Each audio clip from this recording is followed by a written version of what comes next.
Pour recevoir un nombre toujours plus important de visiteurs à la Mecque, les dirigeants wahhabites n'hésitent pas à transformer la ville sainte en chantier permanent, quitte à la défigurer. Le Monde diplomatique, Mohamed Larbi Bouguera, publication 5 avril 2021. Facebook, Twitter, Pinterest, LinkedIn, WhatsApp. Le pèlerinage à la Mecque, cinquième pilier de l'islam, garantit une manne perpétuelle aux autorités saoudiennes. Pour recevoir un nombre toujours plus important de visiteurs, les dirigeants wahhabites n'hésitent pas à transformer la ville sainte en chantier permanent, quitte à la défigurer. Et l'ambition d'accueillir toujours plus de pèlerins pose de graves problèmes de sécurité et de santé.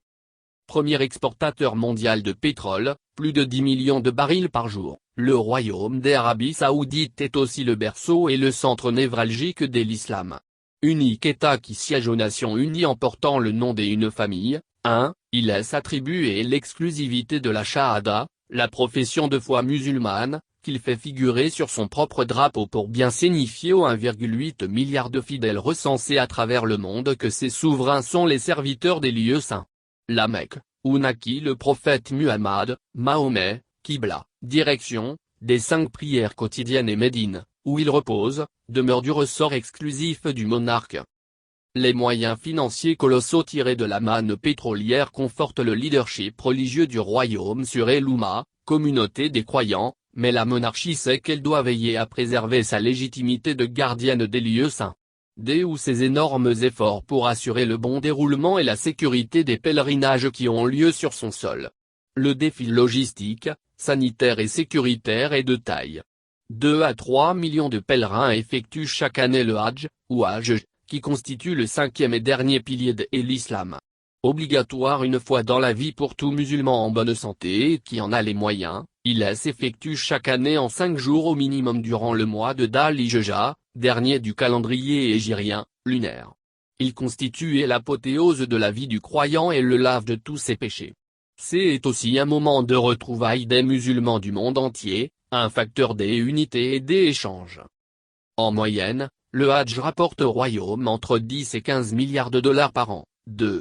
À cette manne, il faut rajouter 4 à 5 milliards de dollars apportés par les 8 millions de pèlerins accomplissant la Omra, un pèlerinage, non obligatoire, à la Mecque qui peut s'effectuer à n'importe quelle date de l'année, en dehors du Hajj, et qui atteint un pic pendant le Ramadan. Selon la Chambre de commerce et des industries de la Mecque, 25% à 30% des revenus du secteur privé des 2 villes saintes dépendent du pèlerinage.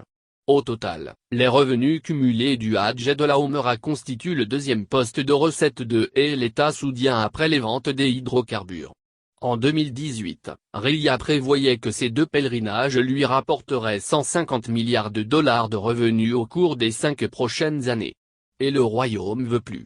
Selon les experts ayant rédigé Vision 2030, le plan de diversification économique du royaume concocté sous l'égide du prince héritier Mohammed bin Salman, 30 millions de personnes devraient effectuer chaque année la Omra d'ici à 10 ans.